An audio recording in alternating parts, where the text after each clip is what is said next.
Hay algo que ocurrió después de la resurrección que casi ninguna iglesia, ningún seminario y ningún libro de teología popular se ha detenido a examinar con verdadera profundidad. No me refiero al hecho de la resurrección en sí, ese es el punto de partida, no el destino. Me refiero a lo que sucedió durante los 40 días que siguieron, 40 días en los que Jesús de Nazaret estuvo presente en la tierra, caminando entre los suyos, hablando, comiendo, apareciendo y desapareciendo, transmitiendo algo que cambiaría para siempre el rumbo de la historia humana. Y sin embargo, esos 40 días son quizás el período más silenciado, más malinterpretado y más cargado de misterio de todo el Nuevo Testamento. Hoy vamos a entrar en ese silencio, no con sensacionalismo, no con especulación vacía, sino con las herramientas que la historia, los textos bíblicos y la investigación de fondo nos ofrecen, incluyendo la perspectiva que J. Benítez ha explorado durante décadas en sus trabajos sobre la figura de Jesús, un investigador que, independientemente de lo que pienses de sus conclusiones, ha hecho algo que muy pocos se atreven a hacer: preguntar las preguntas que la religión institucional prefiere no responder. Lo que voy a compartir contigo en los próximos minutos ilumina algo que casi nadie se detiene a observar. Porque si lees los evangelios con calma, con honestidad, con los ojos de alguien que genuinamente quiere entender y no solamente confirmar lo que ya cree, notarás que hay un abismo entre lo que los textos dicen y lo que nos han enseñado que dicen. Un abismo lleno de preguntas, de escenas extrañas, de apariciones inexplicables, de conversaciones que el propio Lucas admite no poder describir del todo. Y es precisamente en ese abismo donde vive la verdad más poderosa de esta historia.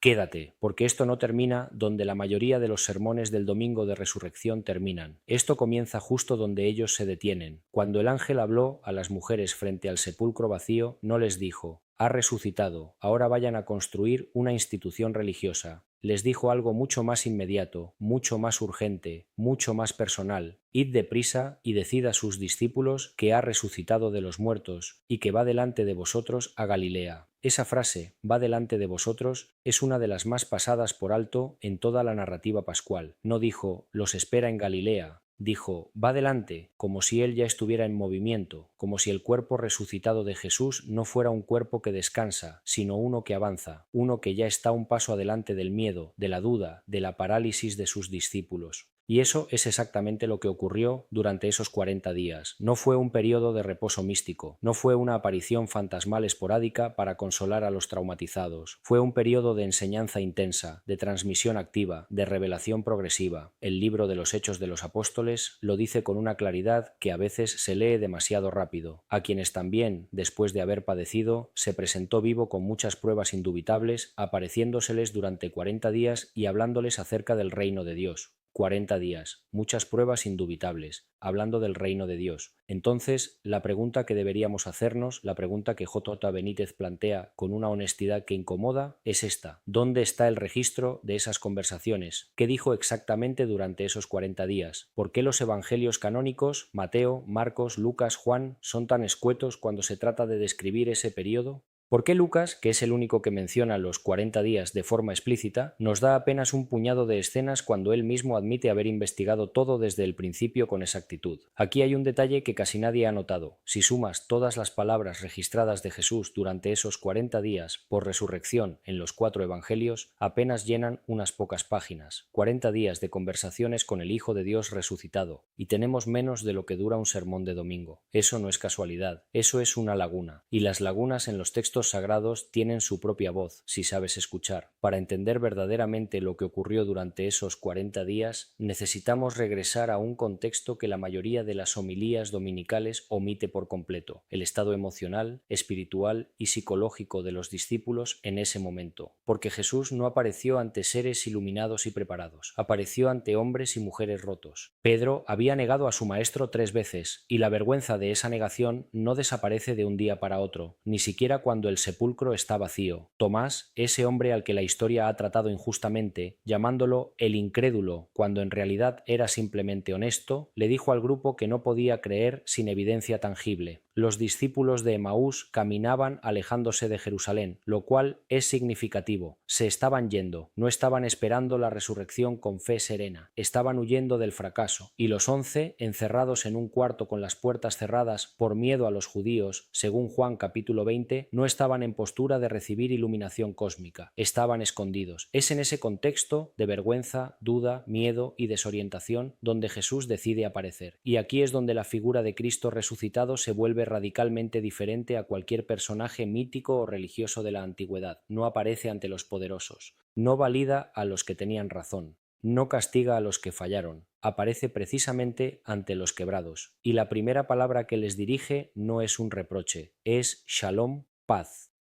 J. Benítez, en su exhaustiva investigación sobre los textos relacionados con Jesús, señala algo que los exégetas formales raramente subrayan, que la forma en que Jesús se relacionó con sus discípulos durante esos 40 días fue progresiva e intencional, no fue aleatoria. Había una pedagogía en sus apariciones, una secuencia, una lógica espiritual que apuntaba hacia algo específico que él necesitaba que entendieran antes de irse. ¿Y qué era lo que necesitaban entender? Esa es la pregunta que permanece abierta al final de cada aparición registrada, porque justo cuando el texto parece estar a punto de revelarnos el contenido de esas conversaciones íntimas, se detiene, como si el evangelista estuviera consciente de que algunas cosas fueron dichas para ser vividas, no simplemente leídas. Como si la transmisión más profunda de esos 40 días no pudiera ser contenida en papiro, y sin embargo hay huellas, hay indicios, hay textos que sobrevivieron a los siglos y que, cuando se leen con atención, revelan una dimensión de esos 40 días que cambia completamente la forma en que entendemos el mensaje del Cristo resucitado. Textos que no están en el índice de la misa del domingo, textos que los primeros padres de la Iglesia conocían, pero que, con el tiempo, fueron relegados al margen de la historia oficial. Y es ahí donde la investigación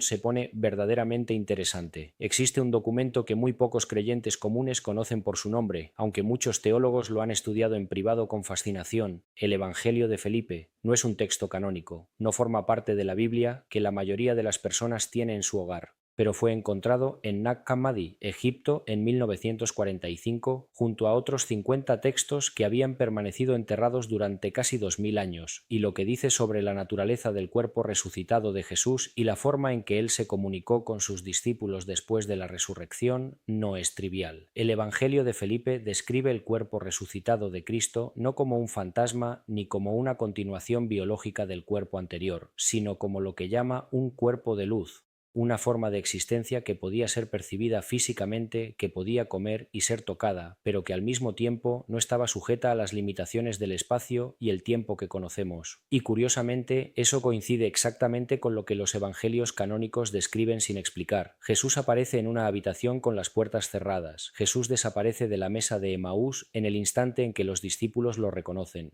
Jesús es reconocido y no reconocido por los mismos testigos en distintos momentos. María Magdalena lo confunde con el jardinero. Los discípulos en el lago no lo reconocen desde la orilla. Esto no son detalles poéticos, son datos, y J.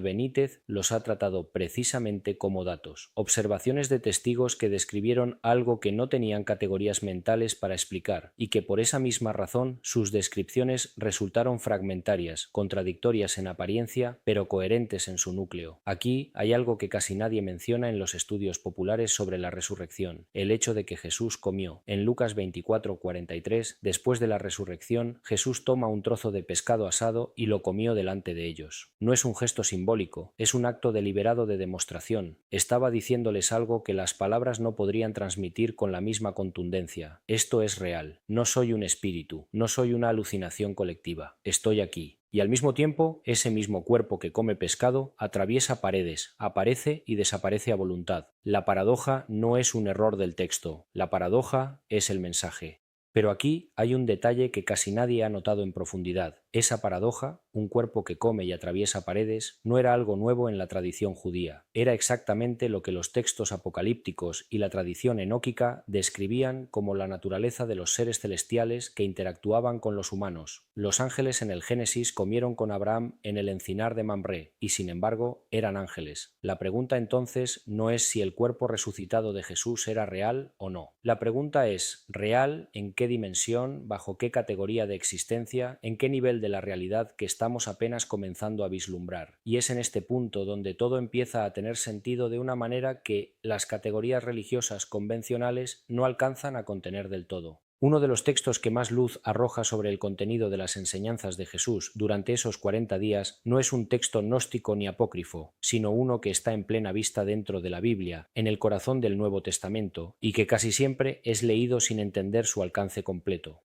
Me refiero al capítulo 24 de Lucas, específicamente el episodio del camino de Emaús. Dos discípulos, uno de los cuales se llama Cleofás y el otro no tiene nombre, lo cual es en sí mismo significativo, caminan desde Jerusalén hacia Emaús, una aldea a unos 11 kilómetros de distancia. Están tristes, están confundidos, y en ese camino se les une un extraño que parece no saber nada de lo que ha ocurrido. Y cuando le cuentan, el extraño hace algo sorprendente. No les da una aparición de gloria, no les dice «Soy yo, Jesús, aleluya». En cambio, comenzando desde Moisés y siguiendo por todos los profetas, les declaró en todas las escrituras lo que de él decían. Eso es una clase magistral. Eso es una exposición completa de las escrituras hebreas interpretadas a través del lente de su propia identidad y misión. Y duró todo el camino de Emaús, potencialmente horas de enseñanza, y sin embargo no tenemos ni una sola línea de lo que dijo. El texto no registra el contenido, registra el efecto. ¿No ardía nuestro corazón en nosotros mientras nos hablaba en el camino y cuando nos abría las escrituras? El corazón ardiente. Esa frase es uno de los regalos más profundos del Evangelio de Lucas y al mismo tiempo uno de los más ignorados en la predicación popular, porque no habla de una experiencia emocional vaga, habla de comprensión. Habla del momento en que algo que no encajaba de repente encaja. Habla de esa sensación que todo ser humano que ha tenido una experiencia genuina de verdad conoce. Cuando la realidad se reorganiza delante de tus ojos y ves lo que siempre estuvo ahí pero que no podías ver antes. J. Benítez señala que si hubiera una descripción más precisa del estado interior de alguien que recibe una revelación genuina, sería exactamente esa, el corazón ardiente, no el grito, no el éxtasis, la combustión silenciosa de la comprensión que llega.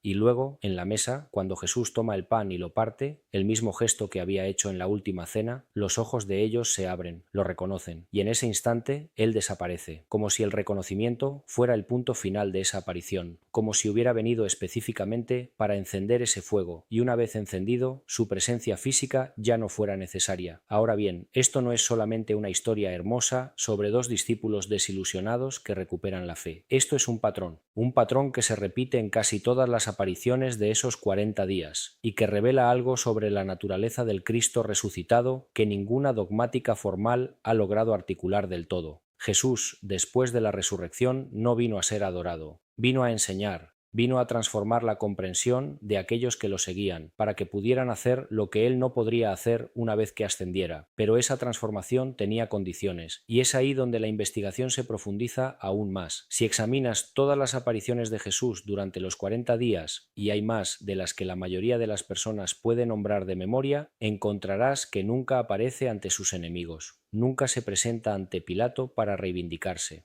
Nunca entra al templo para decirle a los sumos sacerdotes que estaban equivocados. Nunca hace una aparición pública masiva frente a las multitudes que lo habían visto morir. Esto ha sido interpretado de muchas maneras. Algunos dicen que fue por misericordia, para no condenar a quienes lo crucificaron. Otros dicen que fue porque la fe debe ser una elección libre, no una coerción producida por evidencia irrebatible. Pero hay una tercera interpretación, menos popular y quizás más profunda, que emerge de los textos cuando se leen con cuidado. Jesús apareció únicamente a aquellos cuyo corazón ya había sido preparado para recibirlo. Pablo lo articula de una manera que el lenguaje religioso convencional ha domesticado casi hasta hacerlo invisible. En 1 Corintios 15, cuando enumera las apariciones del resucitado, menciona que en algún momento Jesús se apareció a más de 500 hermanos a la vez, de los cuales muchos viven aún y otros ya duermen. 500 personas, en una sola aparición. Un evento de esa magnitud hubiera sido imposible de mantener en secreto, y sin embargo, ese evento está ausente por completo de los 4 evangelios. Solo Pablo lo menciona. Solo Pablo lo conoció de primera mano a través de su investigación directa con los testigos oculares. ¿Qué dijo Jesús a 500 personas al mismo tiempo? ¿Qué fue lo que transmitió en ese encuentro que debió haber durado, por su naturaleza, más que un simple saludo? No lo sabemos. y ese no saber es en sí mismo una invitación a profundizar. Pero hay algo que sí sabemos, algo que los textos sí registran con suficiente consistencia para que podamos extraer una conclusión firme. El centro de lo que Jesús enseñó durante esos 40 días fue el reino de Dios. Lucas 1:3 lo dice sin ambigüedad. Estaba hablándoles acerca del reino de Dios. No hablaba de una iglesia, no hablaba de una institución, hablaba del reino. Y la diferencia entre esas dos cosas, entre un reino y una institución, es una de las distinciones más importantes y más ignoradas de toda la historia del cristianismo. El reino, en el lenguaje de Jesús, no era un lugar, no era un territorio geográfico ni un estado político. Era una realidad, una forma de ser, de ver, de relacionarse con Dios y con el prójimo que era radical en su tiempo y que sigue siendo radical hoy. J. Benítez, en su lectura profunda de los textos sobre Jesús, hace hincapié en algo que los teólogos más serios también reconocen, pero que raramente alcanza los púlpitos. La visión del reino que Jesús transmitió era fundamentalmente una visión de transformación interior que produce transformación exterior. No al revés, no una lista de reglas externas que gradualmente moldean el carácter, sino una llama interior, el corazón ardiente, que reorganiza todo lo demás desde adentro. Y durante esos 40 días Jesús estaba asegurándose de que esa llama quedara bien encendida antes de irse. Espera un momento más, porque lo más importante está a punto de revelarse. Hay una aparición durante esos 40 días que casi siempre es tratada como una historia secundaria, una especie de apéndice narrativo al drama principal de la resurrección, cuando en realidad podría ser la clave que une todo lo demás. Me refiero al desayuno junto al mar de Tiberias, registrado en Juan capítulo 21. 7 discípulos han vuelto a pescar. Esta es en sí misma una señal perturbadora si la lees con atención. Han vuelto a su trabajo anterior. La resurrección ha ocurrido. Han visto al Señor resucitado. Y sin embargo, están de vuelta en el lago, pescando. Hay algo en ese detalle que habla de una confusión que todavía no ha sido resuelta. No son apóstoles en misión, son pescadores indecisos. Y Jesús aparece en la orilla. No lo reconocen. Les pregunta si tienen algo de comer. Le dicen que no. Les dice que echen la red al lado derecho de la barca. Y la pesca milagrosa que sigue, 153 peces, un número que los exégetas han debatido durante siglos sin llegar a un consenso definitivo sobre su significado, es el detonante del reconocimiento. Juan dice al Pedro, es el Señor. Y Pedro, con ese impulso irrefrenable que lo caracteriza, se lanza al agua. Lo que viene después es una de las escenas más cargadas emocionalmente de todo el Nuevo Testamento, y al mismo tiempo una de las más pedagógicamente precisas. Jesús ya tiene pan y pescado preparados sobre carbones encendidos. Ha cocinado el desayuno, espera a sus discípulos en la orilla como un padre que espera a sus hijos que llegan de un largo viaje, y los invita a comer sin preguntarles dónde estuvieron ni por qué se fueron. Simplemente, venid, comed, y luego, cuando han comido, Jesús se dirige a Pedro, no en tono de reproche, no como juez, como alguien que viene a restaurar, no a condenar, y le hace la misma pregunta 3 veces. Simón, hijo de Jonás, ¿me amas? 3 veces. El mismo número de veces que Pedro lo había negado en el patio del sumo sacerdote. No es coincidencia, es liturgia. Es una restauración deliberada, cuidadosa, estructurada en correspondencia exacta con la herida original. Y cada vez que Pedro responde, sí Señor, tú sabes que te amo, Jesús le asigna una tarea. Apacienta mis corderos, pastorea mis ovejas, apacienta mis ovejas. ¿No lo está? Ser una señal de esperanza es una desorientación. El cuerpo que esperabas encontrar no está. La conclusión que anticipabas no llegó. El final que creías predecible no era el final. Y en ese espacio de desorientación, que puede durar días, meses, años, algo ocurre si no te rindes demasiado pronto. Algo aparece, algo que es familiar pero que no reconoces de inmediato, algo que camina contigo en el camino a Emaús de tu propia vida, haciéndote preguntas, abriéndote perspectivas, encendiendo ese fuego interior cuya naturaleza no puedes explicar del todo, pero cuya realidad es indudable. Los 40 días de Jesús nos dicen que el período después de la ruptura, después del quiebre, después del viernes de tu historia, no es un vacío que hay que llenar lo más rápido posible, es un período de transmisión activa.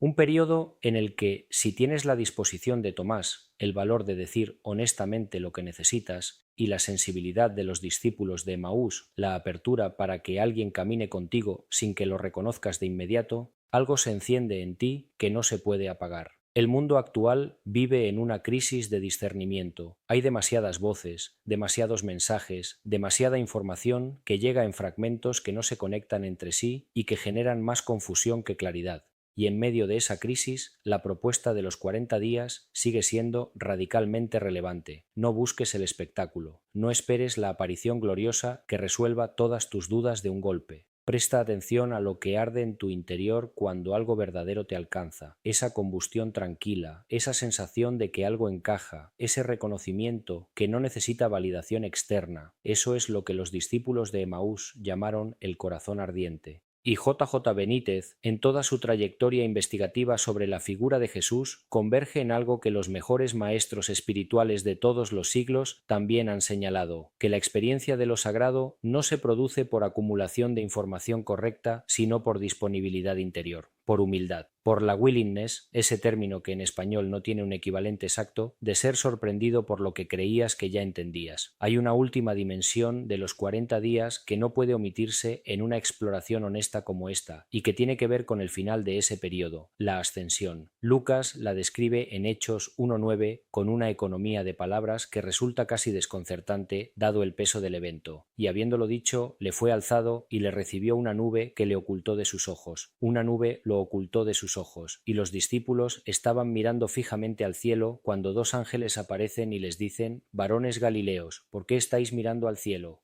Esa pregunta angélica es, en mi lectura, uno de los momentos más importantes y más subversivos de toda la narrativa bíblica. Acababa de ocurrir el evento más extraordinario de sus vidas. El maestro al que habían seguido, visto morir, visto resucitar y con quien habían convivido 40 días de enseñanza intensa, acababa de ascender ante sus ojos, y la respuesta celestial no fue un himno de gloria, fue una pregunta práctica y directa. ¿Por qué siguen mirando al cielo? Como si la expectativa de que Jesús volviera a bajar inmediatamente fuera en sí misma una forma de evasión, como si la mirada fija hacia arriba fuera un sustituto cómodo de la acción que los 40 días habían estado preparando, como si la lección final de ese periodo extraordinario fuera precisamente esta: lo que recibieron no era para contemplarlo, era para vivirlo, y eso es el corazón de lo que esos 40 días significan en su totalidad. No fueron 40 días de apariciones sobrenaturales para ser catalogadas y admiradas. Fueron 40 días de preparación para lo que venía después, 40 días de encendido del corazón ardiente, de apertura del entendimiento, de restauración de los quebrados, de transmisión del reino, de formación de personas que pudieran hacer, como Jesús mismo dijo en Juan 14:12, obras mayores que las que él había hecho durante su ministerio terrenal. Esa frase, obras mayores haréis vosotros,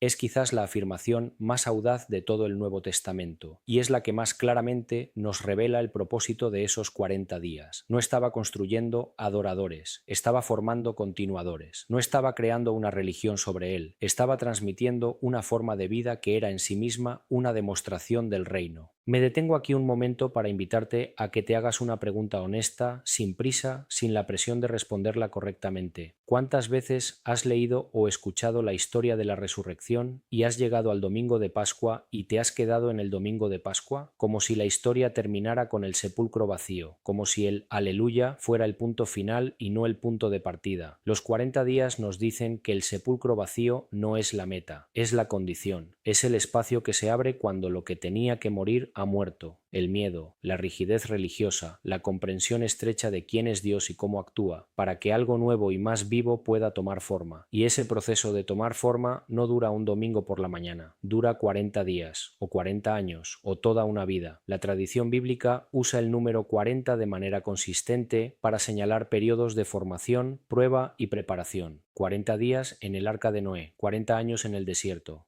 40 días de Moisés en el Sinaí, 40 días de Elías caminando hacia Horeb, 40 días de Jesús en el desierto antes de su ministerio y 40 días de apariciones post-resurrección.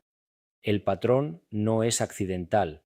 El patrón dice: la transformación genuina requiere tiempo, requiere proceso, requiere la disposición de permanecer en el espacio incómodo entre lo que fue y lo que será, sin apresurarte a llenarlo con certezas prematuras, y quizás eso es lo que más necesita escuchar una generación que ha perdido la tolerancia por el proceso, una generación que quiere la respuesta antes de haber completado la pregunta, una generación que confunde la velocidad con el progreso y el ruido con la profundidad. Los 40 días de Jesús son, entre muchas otras cosas, una invitación a desacelerar lo suficiente como para que el corazón ardiente tenga tiempo de encenderse. Y sin embargo, la verdad va aún más lejos. porque lo que esos 40 días revelan sobre la identidad de Jesús, no sobre su religión, no sobre la institución que lleva su nombre, sino sobre él mismo, es algo que todavía está siendo descubierto, algo que los investigadores más serios, tanto dentro como fuera de la teología formal, continúan explorando con una fascinación que no mengua. Hay una escena que ocurrió durante esos 40 días que Mateo registra en el capítulo 28, versículos 16 al 20, y que es conocida universalmente como la Gran Comisión. Jesús aparece en un monte en Galilea ante los 11 discípulos, y el texto dice algo que raramente se destaca. Cuando le vieron, le adoraron, pero algunos dudaban, en presencia del resucitado. Después de 40 días de apariciones, todavía había duda, y Jesús no esperó a que la duda se disolviera para hablar. No dijo, primero resuelvan su incredulidad y luego les doy la misión. Habló en medio de la duda, dio la comisión en medio de la duda. Toda potestad me es dada en el cielo y en la tierra. Por tanto, id y haced discípulos a todas las naciones, bautizándolos en el nombre del Padre, y del Hijo, y del Espíritu Santo, enseñándoles que guarden todas las cosas que os he mandado. Y he aquí yo estoy con vosotros todos los días hasta el fin del mundo. Yo estoy con vosotros todos los días hasta el fin del mundo. Esa frase es la última promesa de Mateo. Es la cláusula final de los 40 días vista desde la perspectiva de Mateo. Y es, si se lee sin las capas de familiaridad que nos impiden sentir su peso, una de las afirmaciones más radicales que un ser humano ha pronunciado jamás. No, los bendiré cuando los necesiten. No, estaré cerca. Sino, yo estoy. Presente simple, permanente, todos los días, sin excepción, hasta el fin del mundo. Los 40 días tenían, entonces, un antes y un después claramente definidos. El antes era la comprensión incompleta, el miedo, la duda, la dispersión. El después era la presencia permanente del Espíritu que vendría en Pentecostés, el cumplimiento de lo prometido y la comisión de ir. Pero entre esos dos puntos había algo que no podía saltarse: el proceso de los 40 días. La formación en el encuentro directo, la transformación en el fuego del corazón ardiente.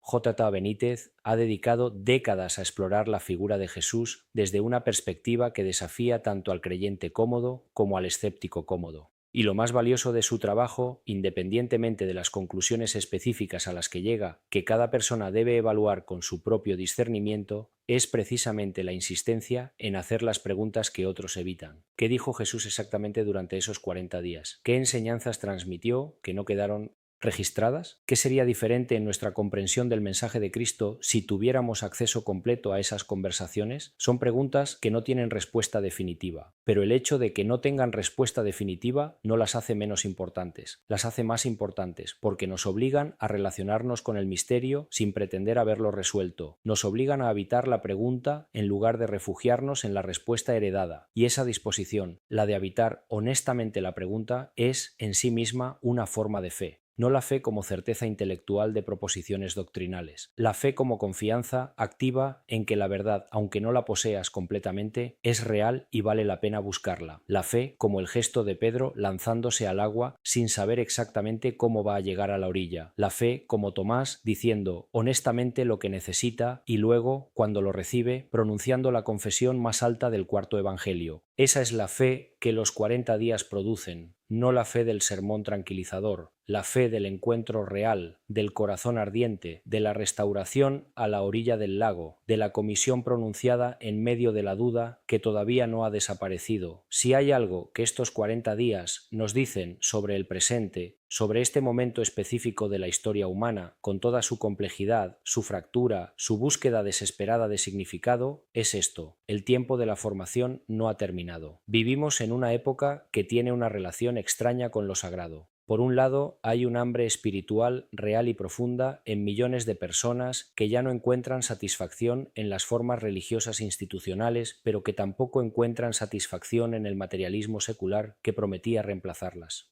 Por otro lado, hay una oferta enorme de espiritualidad superficial, de experiencias emocionales intensas pero fugaces, de líderes que prometen revelaciones definitivas sin el trabajo interior que las revelaciones auténticas requieren. Los 40 días de Jesús son, en ese contexto, un antídoto. no una respuesta fácil, un antídoto, porque señalan hacia algo que no puede ser comprado, fabricado ni acelerado. El proceso de ser transformado desde adentro por un encuentro genuino con lo sagrado, un proceso que requiere honestidad, la honestidad de Tomás, sensibilidad, la sensibilidad de los discípulos de Emaús, disposición a ser restaurado, la disposición de Pedro en la orilla del lago y la voluntad de recibir no solo consuelo, sino misión. Porque el Cristo de los 40 días no es solo el Cristo del consuelo, es también el Cristo de la comisión, y si solamente recibes el primero sin el segundo, has recibido una versión incompleta, hermosa pero incompleta. La pregunta que Jesús le hizo a Pedro 3 veces, ¿me amas?, no terminó con la declaración de amor,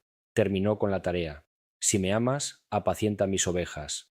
El amor auténtico por Cristo, en el lenguaje de los 40 días, no es solamente una experiencia interior, se convierte inevitablemente en acción exterior, en presencia con los vulnerables, en cuidado de los que están perdidos, en la construcción de comunidades donde el corazón ardiente pueda encenderse también en otros. Hay una pregunta que J.J. Benítez plantea en distintas formas a lo largo de su obra y que yo quiero dejarte a ti en este momento, no para que la respondas ahora mismo, sino para que la lleves contigo. Si Jesús tuviera 40 días para enseñarte, para caminar contigo, para encender tu corazón, para abrir tu entendimiento, para restaurarte en el punto exacto de tu fractura, ¿estarías disponible para recibirlo? No en términos religiosos abstractos, en términos concretos. ¿Estarías dispuesto a salir del cuarto cerrado por miedo? ¿Estarías dispuesto a dejar de mirar fijamente al cielo y empezar a caminar en la dirección que señalan los 40 días? Porque la promesa sigue en pie. He aquí yo estoy con vosotros todos los días. No estuvo, no estará, está. El presente continuo del Cristo resucitado no es una metáfora consoladora. Es, si los 40 días son lo que los textos sugieren que son, una realidad que trasciende el tiempo y el espacio en la misma medida en que el cuerpo resucitado trascendía las paredes cerradas de una habitación en Jerusalén. El corazón ardiente no es un fenómeno histórico reservado para los que caminaron a Emaús hace 2000 años. Es la descripción de lo que ocurre cuando alguien, en cualquier época, en cualquier lugar, con cualquier historia, se vuelve lo suficientemente honesto y lo suficientemente disponible como para recibir lo que los 40 días estaban transmitiendo. No una religión, no un sistema de doctrinas, no una institución, una vida, una forma de ser que es, en palabras de Jesús, el reino de Dios, aquí, ahora, en ti. Los 40 días terminaron con una nube, con una pregunta angélica, con 11 hombres y un grupo de mujeres volviendo a Jerusalén para esperar lo que había sido prometido, con el comienzo de algo que no termina. Y ese no terminar es quizás la verdad más profunda de todo este relato, que el Cristo de los 40 días no es un personaje histórico cerrado en el pasado, que las apariciones no fueron el final de algo, sino el comienzo de todo, que lo que fue transmitido durante esos 40 días, en las orillas de los lagos, en los caminos polvorientos, en las habitaciones cerradas, en las mesas compartidas, en los encuentros íntimos con personas rotas, sigue activo, sigue disponible, sigue buscando corazones que quieran arder. Toda la investigación que hemos recorrido hoy, los textos canónicos, los documentos encontrados en Nag Hammadi, las preguntas que J.J. Benítez ha sabido formular, la tradición de los 40 días como periodo de formación, el patrón de cada aparición como un acto de restauración y misión, converge en una sola verdad que no necesita de ninguna institución para ser verificada. Lo sagrado se acerca a los que están dispuestos a recibirlo en el punto exacto de su necesidad, sin espectáculo, sin exigencia de perfección previa, sin condenar primero, con la primera palabra siendo siempre paz, shalom. Y si esa palabra ha llegado a tu corazón de alguna forma a través de este relato, si algo en tu interior ha respondido, aunque sea suavemente, a alguno de los momentos que hemos recorrido juntos, entonces tal vez estás más cerca de lo que crees de entender lo que ocurrió durante esos 40 días, no como información, como experiencia. Porque la verdad de los 40 días no es una verdad que se posee, es una verdad que te alcanza, una verdad que camina contigo en el camino sin que la reconozcas de inmediato, hasta que en un instante, en la fracción de segundo en que el pan se rompe y los ojos se abren, ya no hay ninguna duda de que estuvo ahí todo el tiempo. Y la pregunta que queda flotando, sin respuesta fácil, sin cierre prematuro, es esta: ¿en qué camino estás caminando tú ahora mismo, sintiendo que estás solo, sin reconocer que hay alguien que camina junto a ti, esperando el momento en que tus ojos se abran? Degradando, no lo está poniendo a prueba, lo está reinstalando, lo está devolviendo a su llamado con plena conciencia de su falla y precisamente a través de esa falla. Esto es lo que J.J. Benítez señala repetidamente en sus análisis sobre la figura de Jesús, que el Cristo resucitado no operaba con la lógica de las instituciones religiosas de su tiempo ni de ninguna otra época. Las instituciones degradan, expulsan, desacreditan. El Cristo resucitado restaura en el mismo punto de la fractura, y eso es el reino de Dios en acción, no como doctrina, como práctica, como realidad vivida a la orilla de un lago, con olor a pescado asado y pan sobre carbones. Pero aquí la narración da otro giro que casi nadie examina con suficiente detenimiento. Después de restaurar a Pedro, Jesús dice algo sobre la muerte de Pedro que los discípulos circundantes no entienden del todo, y luego Juan, que está presente, ve que Pedro señala hacia él y pregunta: «Señor, ¿y qué de éste?»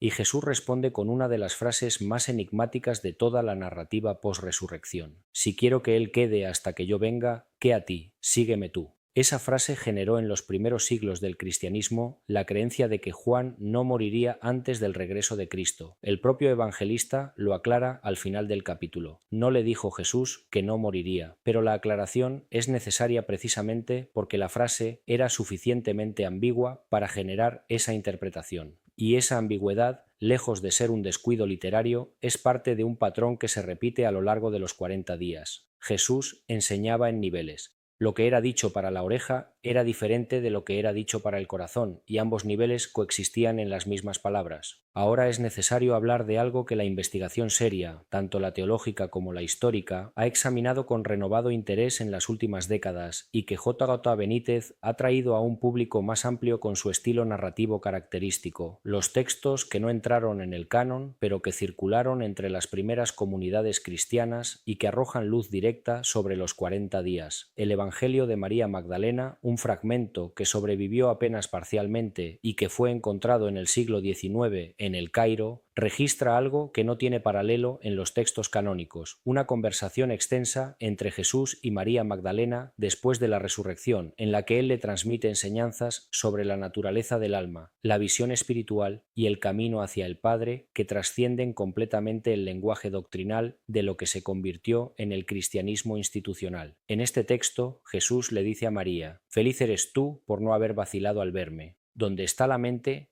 allí está el tesoro». Y cuando los otros discípulos, representados especialmente por Pedro y Andrés, expresan escepticismo ante las enseñanzas de María, Leví interviene diciendo: «Si el Salvador la hizo digna, ¿quién eres tú para rechazarla?». Él la conocía perfectamente bien. Por eso la amó más que a nosotros. Independientemente de cómo se evalúe la autenticidad histórica de este texto, y hay argumentos serios en ambas direcciones, lo que no puede ignorarse es que describe una dimensión de las apariciones post-resurrección que los textos canónicos sugieren pero no desarrollan: la de Jesús como maestro de la vida interior, transmisor de comprensión sobre la naturaleza de la conciencia, el alma y su relación con lo divino. Y eso conecta directamente con algo que Lucas sí registra de manera canónica en el mismo capítulo 24 que ya mencionamos. Después de la escena de Emaús, cuando Jesús aparece ante el grupo reunido, hace algo que normalmente se lee como un simple acto de demostración física: comer el pescado para probar que no es un fantasma, pero que el texto describe con un lenguaje mucho más cargado. Dice que les abrió el entendimiento para que comprendieran las Escrituras. Les abrió el entendimiento. Ese es un acto de transmisión espiritual directa. No les dio una clase, no les hizo un estudio bíblico. Abrió algo en su interior. Produjo en ellos una capacidad de comprensión que antes no tenían, o que tenían bloqueada por el miedo, la duda, el paradigma religioso en el que habían crecido. Y esa apertura del entendimiento es quizás el acto más significativo y más misterioso de todos los 40 días. Porque implica que el Cristo resucitado tenía la capacidad y la voluntad de transformar directamente la capacidad perceptiva de sus discípulos. Esto no es magia, no es misticismo esotérico sin base textual. Está en el canon, está en Lucas, está en el corazón mismo de la narrativa de la resurrección. Y sin embargo, casi nunca se predica. ¿Por qué? Esa es una pregunta que merece un momento de honestidad incómoda. Porque si Jesús podía abrir el entendimiento, si podía encender el corazón ardiente, si podía restaurar a los quebrados y transmitir comprensión sobre el reino de Dios a nivel de conciencia directa, entonces la institución religiosa tiene un papel mucho más modesto del que a veces se atribuye. No es el intermediario indispensable entre el ser humano y Dios, es, o debería ser, el espacio donde ese encuentro directo se facilita, se celebra y se profundiza. Pero esa distinción entre institución como intermediaria y comunidad como espacio de encuentro fue una de las primeras víctimas del proceso de institucionalización del movimiento de Jesús en los siglos II y III, y recuperarla no requiere abandonar la fe, requiere profundizarla. Hay un momento en esos 40 días que es en toda la narrativa post-resurrección el más perturbador en términos de lo que revela sobre la naturaleza del encuentro entre el Cristo resucitado y la humanidad, y es un momento que casi siempre se menciona de pasada, sin detenerse a sentir su peso completo. Es el momento con Tomás, Juan 20, versículos 24 al 29. Tomás no estaba presente cuando Jesús se apareció por primera vez al grupo reunido. Y cuando los otros le dicen que lo han visto, Tomás dice algo que ha pasado a la historia como símbolo de incredulidad, pero que yo te invito a escuchar de nuevo con oídos distintos. Si no viere en sus manos la señal de los clavos, y metiere mi dedo en el lugar de los clavos, y metiere mi mano en su costado, no creeré. Tomás no está siendo cínico. Tomás está siendo honesto de una manera que requiere valentía en el contexto de una comunidad que ya ha decidido creer.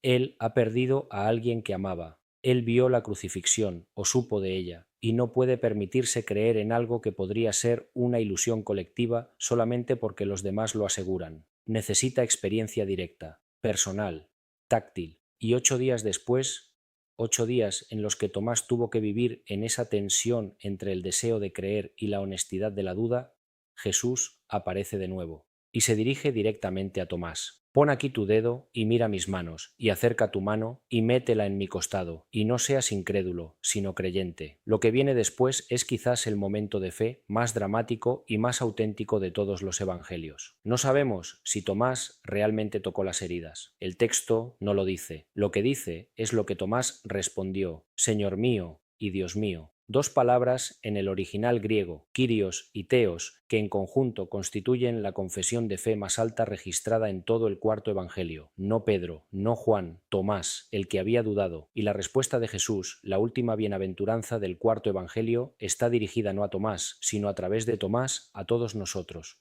Porque me has visto, Tomás, creíste, bienaventurados los que no vieron y creyeron. J. Benítez, en sus reflexiones sobre esta escena, señala algo que pocas personas se detienen a contemplar. Jesús no reprende a Tomás por haber dudado. Le concede exactamente lo que pidió. Le da la experiencia directa, táctil, irrefutable. Y luego, solamente entonces, habla de la bienaventuranza de quienes creen sin esa experiencia física, no como si la fe sin evidencia fuera superior a la fe con evidencia, sino como si ambos caminos fueran legítimos, pero uno de ellos, el de quienes creen sin ver, fuera el más accesible para la mayoría de la humanidad que viene después. Esa escena, leída en su totalidad, es un retrato de la condición humana ante lo sagrado con una precisión psicológica que ningún texto mítico de la antigüedad alcanza, y es parte de esos 40 días, parte de lo que Jesús estaba enseñando, no con palabras, sino con su propia disponibilidad para encontrarse con cada persona en el punto exacto de su necesidad. Pero ¿qué tiene todo esto que ver contigo, con tu vida en este momento, en este siglo, en este mundo que parece estar constantemente al borde de algo que nadie sabe nombrar del todo, más de lo que parece a primera vista? Los 40 días después de la resurrección no son solamente historia, no son solamente teología, son un espejo, son un patrón que si lo observas con honestidad reconocerás en los periodos más significativos de tu propia vida espiritual, si es que has tenido alguno, y si no lo has tenido todavía, tal vez este sea el umbral, porque todos hemos estado donde estaban esos discípulos, todos hemos tenido momentos en los que algo en lo que creíamos murió, una certeza, una relación, una versión de nosotros mismos,